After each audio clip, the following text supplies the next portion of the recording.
예, 오늘부터는 제가 요한계시록을 강해해 나가려고 합니다.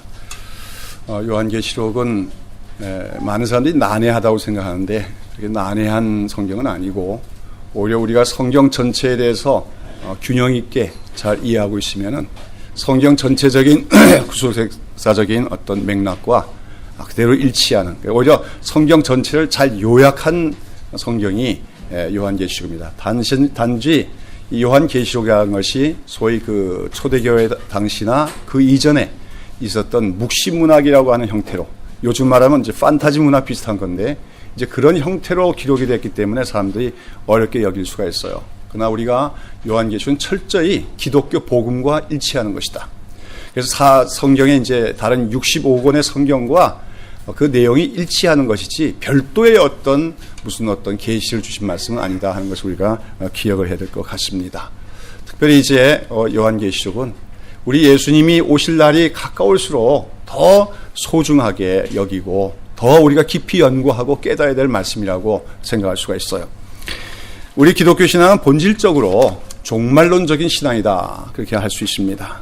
종말론이라는 건 뭡니까? 언젠간 이 세상 역사에는 종말이 올 때가 온다.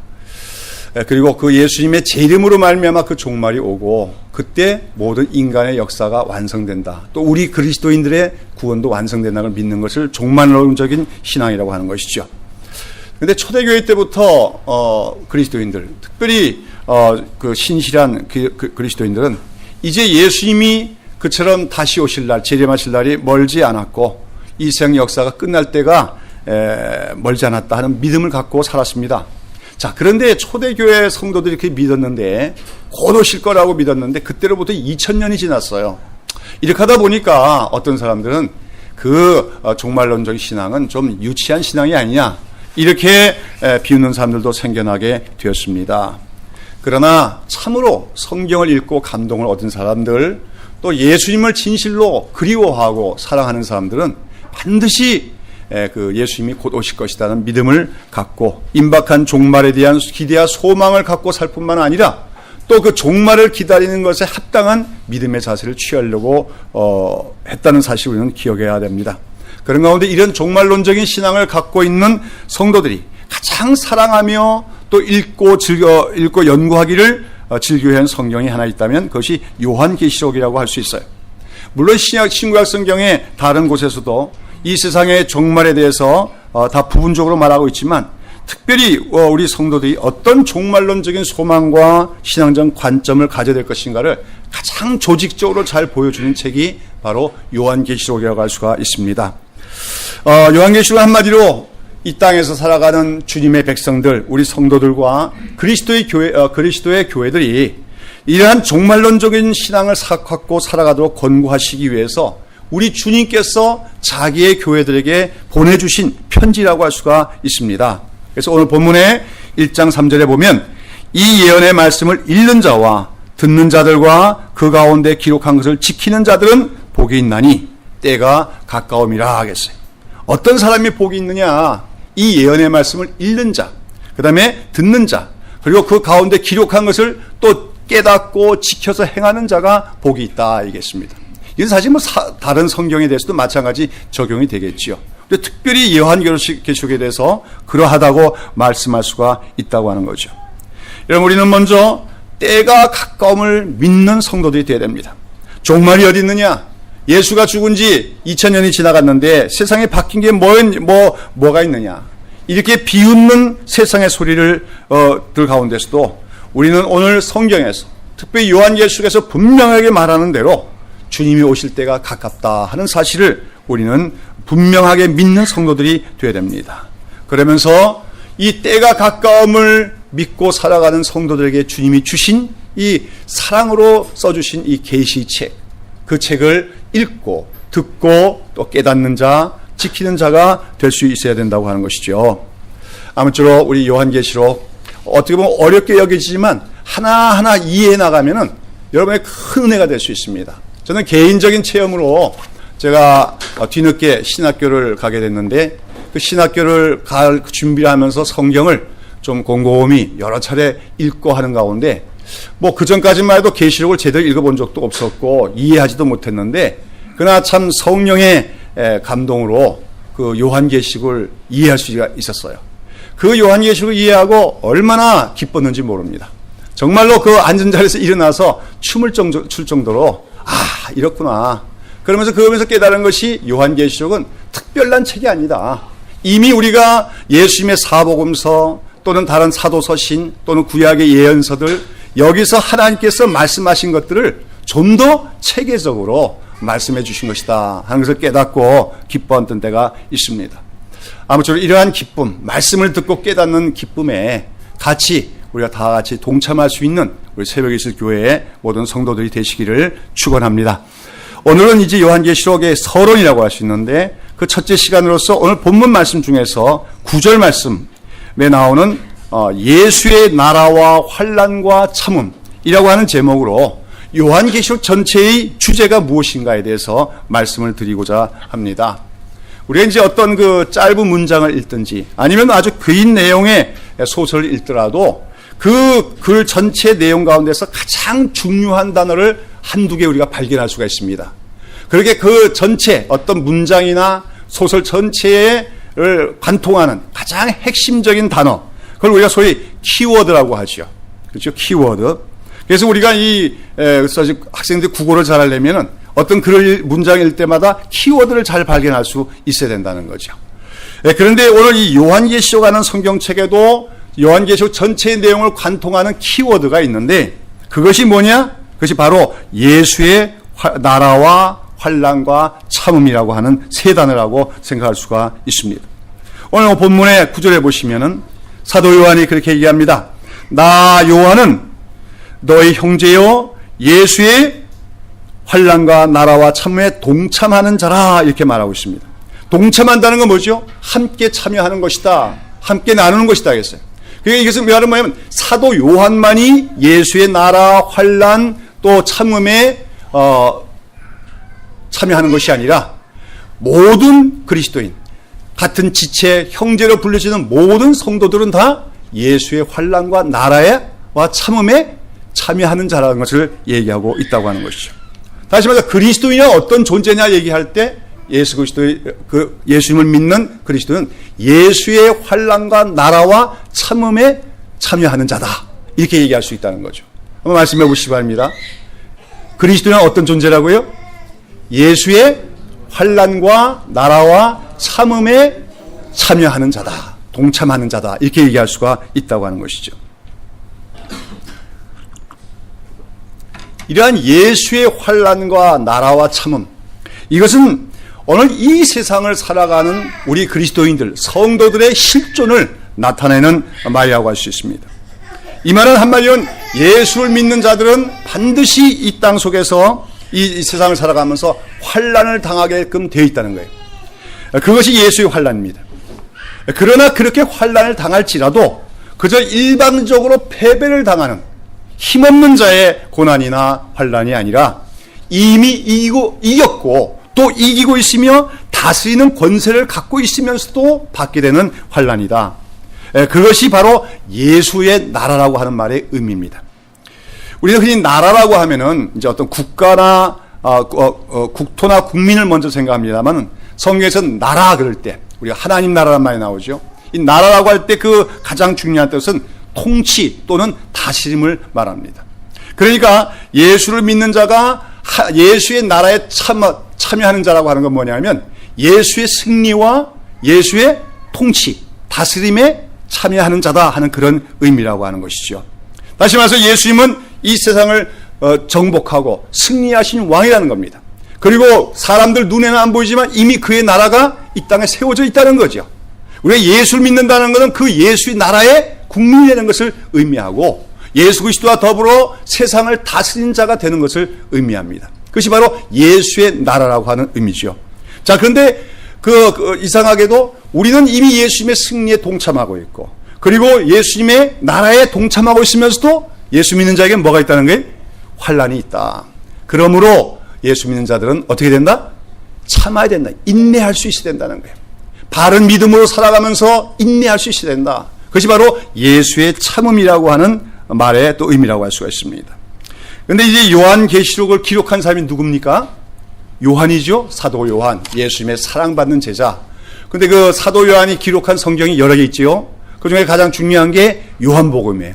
그런데 이 요한복음에 보면 이 예수의 환난과 나라와 참음이라고 하는 이 세 단어와 아주 그걸 일치하는 그런 성경 구절이 한 군데 있습니다. 그게 뭐냐면 요한복음 16장 33절 말씀입니다. 한번 찾아보시기 바랍니다.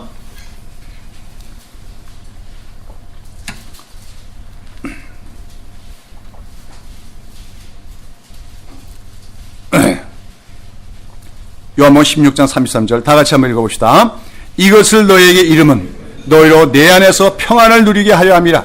세상에서는 너희가 환난을 당하나 담대하라. 내가 세상을 이겼노라 하시니라. 그렇죠? 이 말씀은 예수님께서 십자가에서 달려 죽으시기 전날 밤에 사랑하는 제자들과 최후의 만찬을 하시는 자리에서 제자들에게 들려주신 말씀입니다. 여러분, 예수님은 먼저 제자들에게 세상에서 너희가 무엇을 당할 것이라고 말씀합니까? 세상에서 너희는 환난을 당할 것이나 얘기합니다. 여기서 너희가 환난을 당하나 하는 말은 너희들 가운데 덜어는 환난을 당할 수도 있다는 말이 아니에요. 예수를 믿는 사람, 예수 믿는 제자는 반드시 환난을 당하게끔 되어 있다고 하는 말입니다. 그러나 예수님 뭐 합니까? 환난을 당하니까 어떡하라고요? 그러나 담대하라고 말합니다. 또 너희 마음에 평안을 누리라고 말합니다. 이유는 뭡니까? 그러나 이 세상에 말하는 너희가 이 세상에서 나를 믿는 것 때문에 나의 사람이기 때문에 환난을 당할지라도 한마디로 쉽게 말해서 기죽지 말고 겁내지 말라고 하는 것입니다. 왜입니까? 떳떳하고 용기 있고 살라고 하는 것인데 그 이유는 뭐예요? 예수님이 내가 세상을 이겼노라고 예수님 말씀하십니다. 우리는 예수의 사람입니다. 예수님은 이기신 분입니다. 세상을 이기신 분이에요. 그렇기 때문에 우리가 이 세상을 살아가면서 예수의 사람으로 살아가면서 고난을 당하고 환난을 당할지라도 우리는 겁내지 않습니다. 두려워하지 않습니다. 뒤로 물리지 않습니다. 왜요? 예수님의 승리를 믿기 때문에. 그러므로 우리는 담대해야 되고 평안을 누려야 되고 인내할 수 있어야 된다 하는 말씀이라고 하는 것이죠. 우리가 예수를 믿고 살아갑니다. 또 교회가 이 땅에서 존재해 나가는데 때로는 개인적으로나 교회적으로 어려운 시련들이 다가올 때 있어요. 환난이 닥쳐옵니다. 고난이 연속됩니다. 그러다 보면 우리가 흔들릴 때가 있어요. 이러다가 우리는 완전히 패배하는 것이 아닌가. 이러다가 우리는 예수님을 믿지만 하나님 믿지만 우리는 세상에서 결국은 망해버리고 마는 것이 아니냐. 이런 두려움이 올 때도 있습니다. 그러할 때 예수님 말씀하시는 것입니다. 두려워하지 말라는 겁니다. 내가 이미 세상을 이긴 사실을 기억하라고 하는 것이죠. 단지 너희들에게 최후 승리의 순간이 있을 터인데 그때까지 너희들에게 필요한 게 뭐냐? 인내하는 것이다 하는 것을 예수님은 말씀하고 계시는 것입니다. 사랑하는 여러분, 반드시 예수를 믿는 자는 오히려 예수를 잘 믿으려고 할수록 예수님의 뜻대로 살려고 할수록 환난이 오게 마련이에요. 더 많은 환난이 옵니다.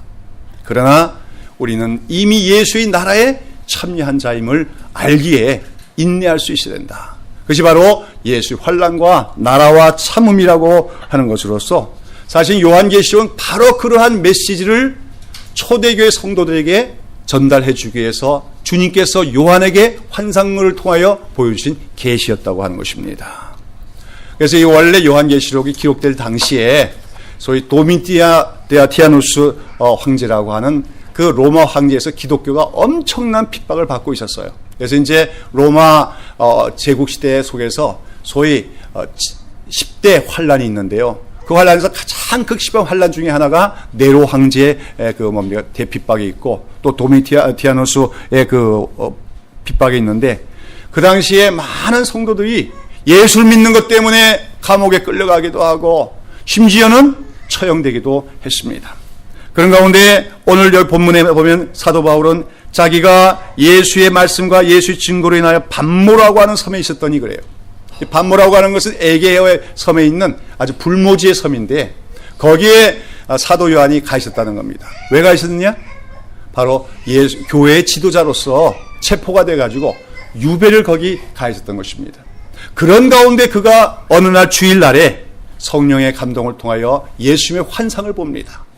그리고 그 예수님이 그 환상 가운데서 여러 가지 환상을 보여주고 말씀을 들려주면서 이 땅 위에 전개될 하나님의 구속 역사 속에서 하나님의 성도들이 어떻게 살아야 되는 것 같다가 주신 말씀이, 계시 말씀이 바로 요한 계시록이었다는 것입니다. 여러분, 우리가 오늘 기억해야 되는 것은 그리스도인들, 우리 성도들은 누구냐 할 때 아까도 말씀드린 것처럼 예수의 환난과 나라에 먼저 동참하는 자라는 것을 알아야 돼요. 여러분, 사도행전 14장 22절에서 보면 사도 바울은 말하기를 우리가 하나님 나라에 들어가려면 많은 환난을 겪어야 될 것이라고 얘기합니다.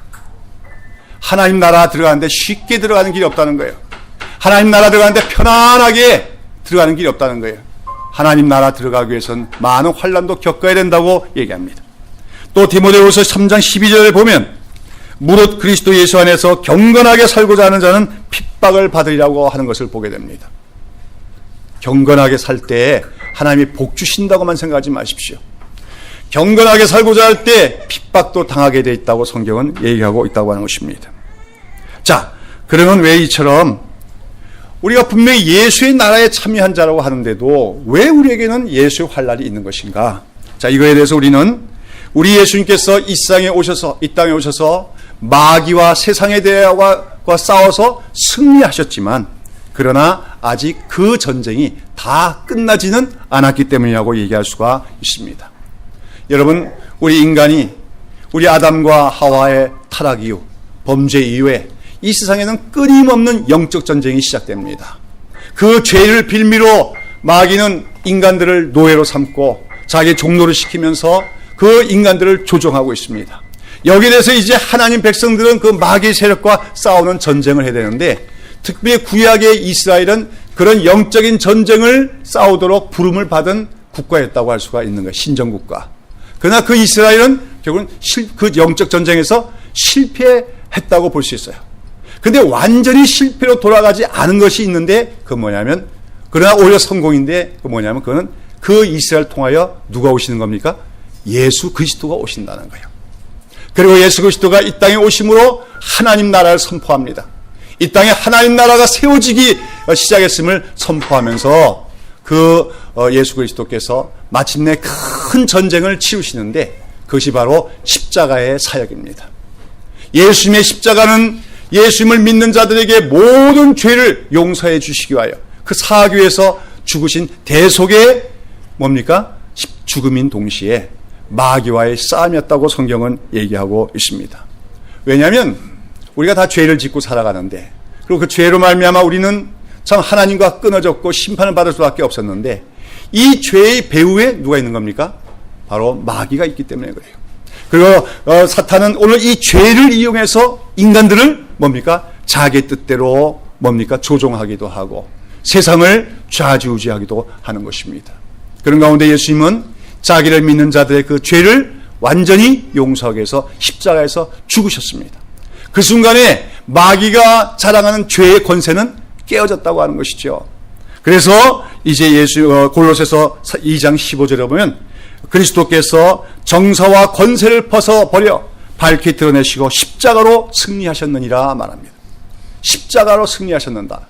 근데 거기서 정사와 권세를 벗어버렸다는 건 뭐냐면 한마디로 마귀의 세력들을 무장 해제시켰다, 무력화시켰다 하는 말입니다. 벗어버렸단 말이 영어로는 디스아미한 건 무장 해제시킨다는 겁니다. 군인이 무장해시키면 힘 못 쓰잖아요, 그렇죠? 예수님의 십자가로서 우리 성도들, 하나님의 백성들이 죄에 얽매여 있는 것을 풀어내셨습니다. 해방시키셨습니다. 그러면서 마귀는 무장이 해제된 것입니다. 그것을 이제 성경에서 뭐라고 얘기합니까? 창세기 3장 15절에서는 여자의 후손이 뱀의 머리를 깰 것이라고 예언으로 예언되었던 사건이죠. 그렇게 예수님은 승리를 하셨다고 하는 것입니다. 자, 그런데 오늘 우리가 현실로 봅시다. 오늘 이 세상에 마귀가 있습니까? 없습니까? 있지요. 너무 분명하게 있지요. 이 세상에서 횡행되고 있는 수많은 죄악들의 배후에 마귀가 있음을 우리는 봅니다. 나 자신도 그렇지 않습니까? 나도 때때로 죄의 유혹을 죄의 유혹에 끌려가고 또 세상의 향락에 이끌려가는 나 자신을 발견할 때마다 그 유혹과 그런 것 배후에 누가 있음을 우리가 봅니까? 마귀가 있음을 봅니다. 근데 그 마귀의 권세가 보통이 아니에요. 수많은 사람들이 그 마귀의 유혹에 이끌려서 실패하고 있다고 하는 겁니다. 왜 예수님이 승리했다고 하는데 아직까지도 마귀가 이렇게 더 힘세게 역사하고 있느냐? 이것은 예수님께서 결정적인 승리는 거두셨지만 아직 마지막에 완성된 승리는 남았기 때문이다. 이렇게 우리가 말할 수가 있습니다. 이걸 우리가 구속역사라고 하는데, 이거에 대해서 이제 오스카 쿨만이라고 하는 신학자가 아주 잘 설명한 비유가 하나 있습니다. 그게 뭐냐면 2차 대전의 얘기죠. 2차 대전이 터지고 나치 독일과 그 유럽 연합군이 전쟁을 했는데, 사실 초반에 유럽 연합군은 뭡니까? 뒤로 계속 밀려나갔습니다. 사실 영국 그 런던까지 폭격이 들어갔고, 만약에 영국의 런던까지 뭡니까? 함락이 되면 사실 그 전쟁은 완전히 끝날 수밖에 없었어요. 그럴 때 연합군이 시도한 작전이 있습니다. 그게 무엇입니까?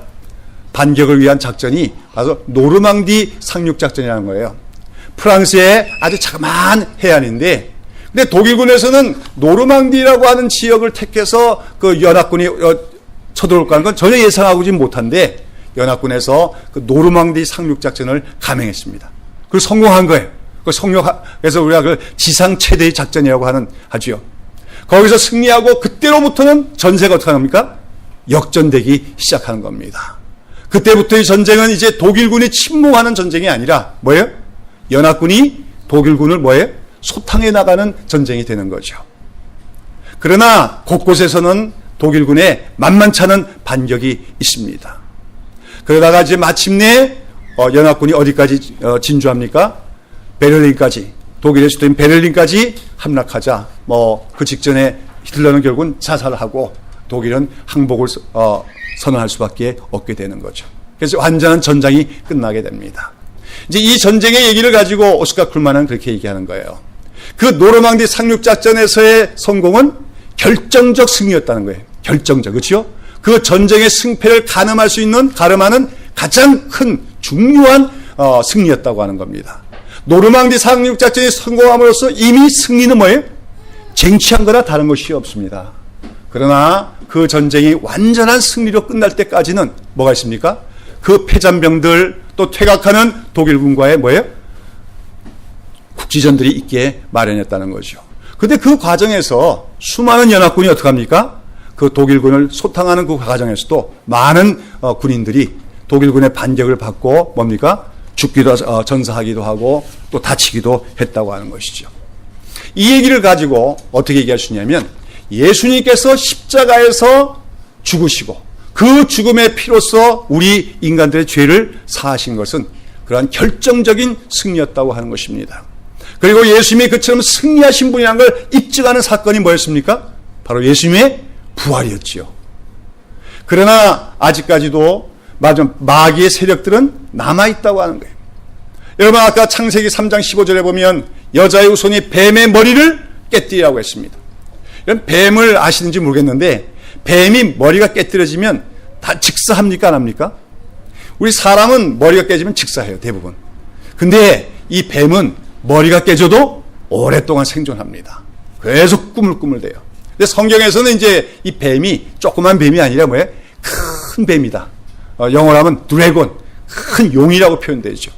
그 어마어마하게 힘이 센 그 뱀이 머리가 깨졌지만 아직도 뭐예요?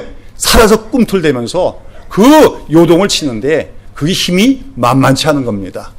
웬만한 사람은 거기 꼬리에 한 번만 부딪혀도 어떡합니까? 모든 몸이 터지고 죽을 수밖에 없는 거예요. 오늘 이 우리가 살아가는 시대는 예수님의 결정적인 승리는 이루었지만 마귀의 완전한 패퇴, 완전한 마귀의 멸망까지는 아직도 남아있다고 하는 거죠. 그런 가운데 오늘도 우리 그리스도인들, 교회, 이 땅에 있는 교회에게는 그 마귀와의 전쟁이 남아있다는 것입니다. 그것이 우리에게 주어진 사명입니다. 그렇기 때문에 우리에겐 고난도 있는 것입니다. 그러나 이 전쟁이 점점 치열해지다가 마침내 우리가 정말 감당하기 힘들다고 생각되어질 때 예수님은 오시는 것입니다. 우리 예수님은 그 땅에 오실 것입니다. 천군 천사와 함께 이 땅에 도래하시고 모든 마귀와 그를 추종하는 세력을 일시에 다 멸하시고 그 전쟁을 끝내실 것입니다. 그 하나님 나라를 세우실 것입니다. 그리고 우리 그리스도인들을 그 영광스러운 하나님 나라로 인도해 주실 줄로 믿습니다. 이것이 바로 성경이 말하는 구속 역사예요. 우리 그리스도인은 바로 그 영광스러운 승리, 최후의 승리를 바라보면서 이 땅에서 살아가는 사람들이며, 그러면서 아직까지도 예수님에게 결정적인 패배를 당했으면서도 항복을 하지 않고 자기의 남아있는 권세와 그 힘으로써 사람들을 유혹하기도 하고 핍박하기도 하고 온갖 악을 저지르는 마귀의 세력과 싸워 나가는 사람이 바로 우리 그리스도인이다. 성경은 그렇게 얘기하고 있다고 하는 것이죠. 그것이 바로 뭐라는 거예요? 예수의 환난과 나라와 참음. 그러니까 우리에게 필요한 것이 무엇입니까? 참음이지요.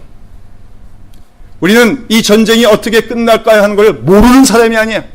성경은 분명히 예수님의 재림과 최후의 승리를 이미 얘기해 주고 있기 때문에 우리는 마치 그것을 바라보면서, 그러나 지금 우리에게 닥치고 있는 환난과 고난도 그 최후의 승리를 위한 마지막 전투에서 찾아오는 고난임을 깨닫고 두려워하지 않고 담대하며 인내할 수 있어야 된다. 그것이 오늘 요한계시록 서두에서 말하고 있는 예수의 환난과 나라와 참음이라고 하는 의미일 수가 있습니다. 여러분, 초대교회는 이 마귀가 어떤 식으로 반항을 하고 또 대적을 했습니까? 그때는 주로 세상 정권을 위한, 세상 정권을 통한 뭡니까? 교회에 대한 핍박이었습니다. 네로 황제, 도미티아누스 황제 등 로마의 황제들은 교회를 핍박하고 억압하고 그 교회를 말살시키려고 했습니다. 수많은 성도들이 그 핍박에 뭡니까? 어떤 사람들은 실패했기도 했고, 어떤 사람은 순교장에 뭡니까? 그 순교의 피를 흘리며 죽어가기도 했습니다. 그러나 이것이 세상이 흘러가면서, 역사가 흘러가면서 마귀가 그 전투하는 방식, 하나님의 백성들을 공격하는 방식은 형태를 달리하는 겁니다. 이제 인류의 시작에 되었을 때 마지막에 마귀가 하는 방법은 예전처럼 예수 믿는 자를 감옥에 가둔다든지 예수 믿는다면 죽인다든지 그런 핍박의 방법이 아닙니다. 더 교활해졌는데 그것이 뭐냐면 오늘 그 마지막 마귀의 방법은 이 인간들의 타락한 사회 제도들, 타락한 경제 제도와 타락한 문화를 통해서 인간들을 유혹하는 것이 바로 마귀의 마지막 전술이라고 할 수가 있습니다.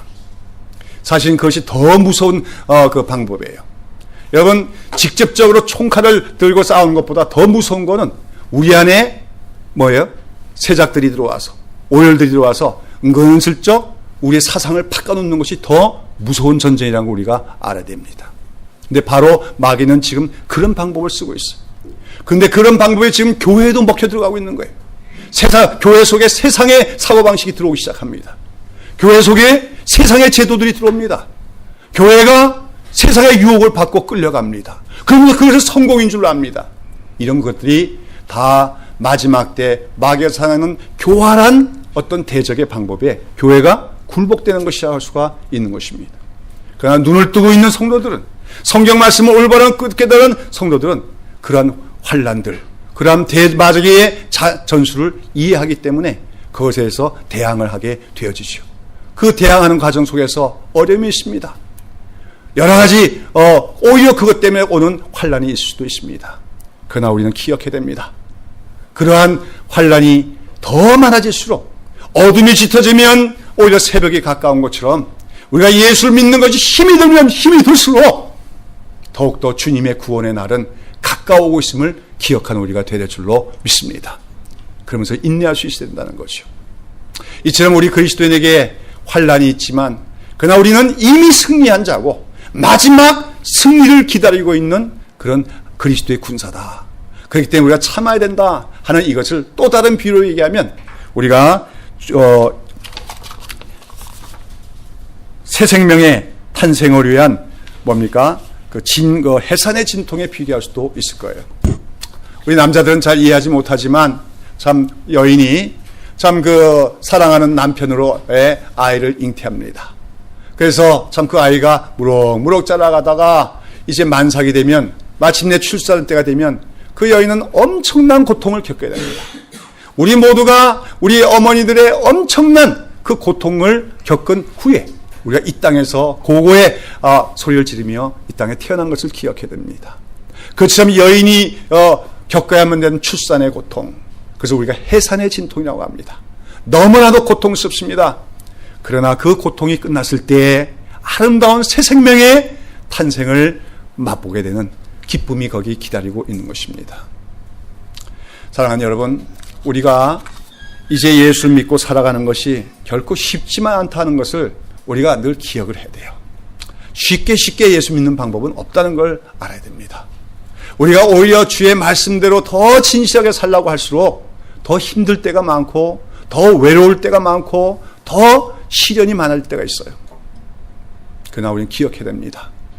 그 어려움이 극심할수록 더 큰 생명의 기쁨이 있음을, 더 큰 승리의 날이 기다림을 믿고 인내할 수 있는 우리가 되어야 될 줄로 믿습니다. 사랑하는 여러분, 저는 늘 설교를 하면서 내가 좀 설교를 좀 쉽게 할 수 없을까 하는 생각을 할 때가, 고민할 때가 좀 많습니다. 쉽게 한다는 말은 뭐냐면 좀 성도들에게, 교인들에게 좀 그냥 부담스럽지 않은, 좀 들으면 좀 기분이 좋을 만한 그런 설교만을 좀 했으면 좋지 않겠나, 그런 생각을 할 때가 많습니다.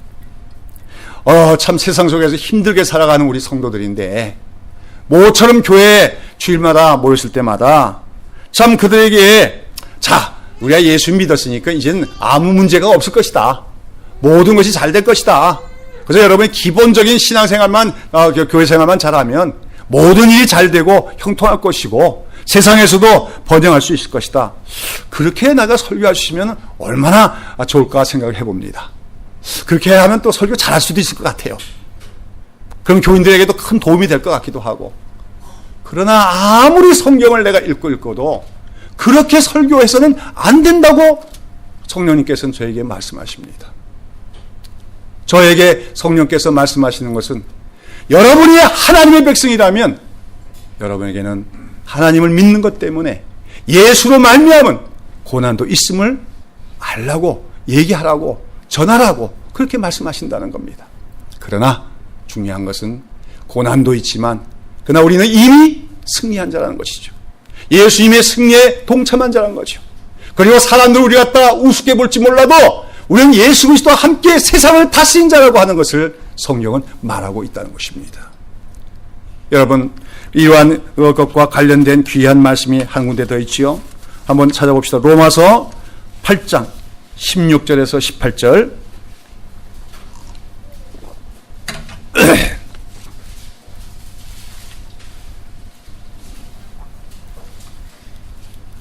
다 같이 한번 읽어봅시다. 로마서 8장 16절에서 18절까지 시작. 성령이 친히 우리 영으로 더불어 우리가 하나님의 자녀인 것을 증거하시나니 자녀이면 또한 후사, 또 하나님의 후사요 그리스도와 함께한 후사니 우리가 그와 함께 영광을 받기 위하여 고난도 함께 받아야 될 것이니라. 생각컨대 현재의 고난은 장차 우리에게 나타날 영광과 좋게 비교할 수가 없도다. 아멘. 그렇습니다. 우리는 누굽니까? 하나님의 자녀입니다. 하나님의 자녀이면 또 뭐라고요? 하나님의 후사라고 했어요. 후사라고 하는 말은 뭐예요? 상속자라고 하는 거예요. 우리는 하나님의 상속자입니다. 이 땅에 썩어질 물질을 상속을 받을 사람이 아니라, 이 땅에 없어질 나라를 상속받을 자가 아니라 영광스러운 하나님 나라를 우리가 유업으로 받을 그러한 하나님의 상속자인 줄로 믿습니다. 그런데 뭐라고 하는 겁니까? 우리가 자녀요 또한 후사이면 그리스도와 함께한 후사로서 반드시 우리에게도 뭐가 있겠다? 고난이 있을 것이다. 우리는 장차 그리스도와 함께 그 영광을 누릴 자지만 그 영광을 누리게 될 때까지 우리에게는 뭐예요? 그 고난도 있음을 바울은 말합니다.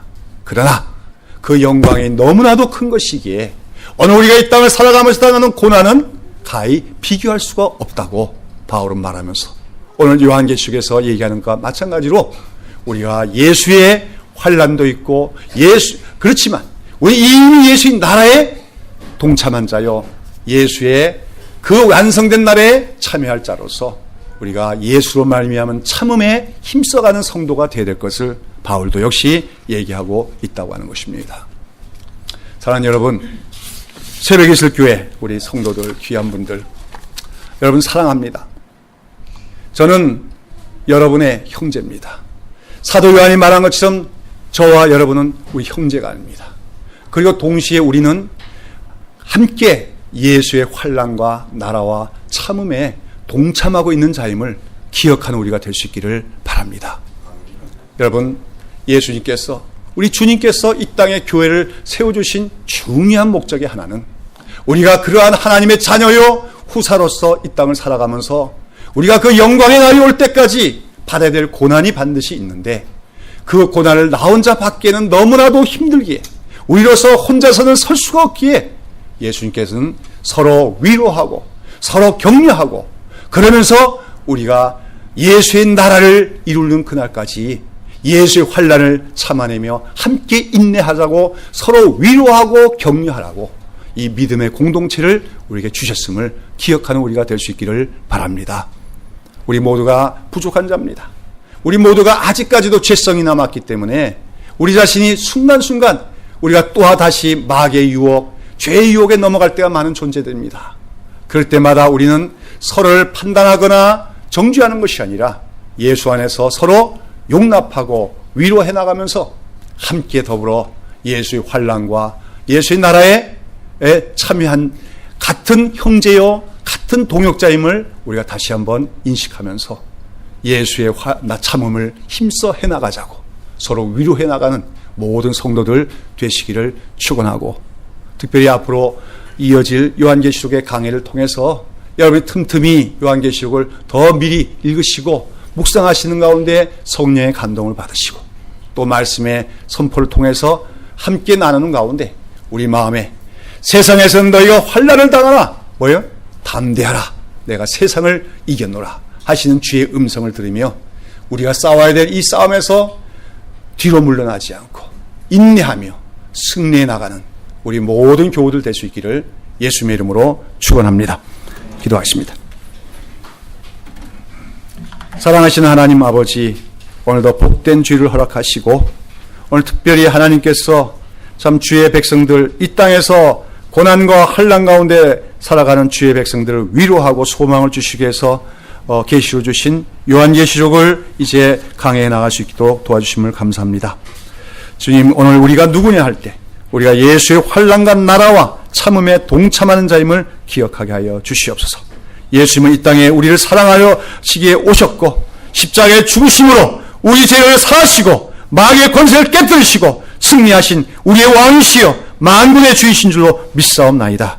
그러나 마귀의 세력이 아직까지 완전히 패퇴하기까지 우리 주님 오셔서 그 모든 악의 세력들을 멸망시키기까지 우리에게는 싸워야 될 싸움이 있고, 그 싸움 가운데 우리에게는 환난이 있고 고난이 있음을 오늘 기억하게 하여 주시옵소서.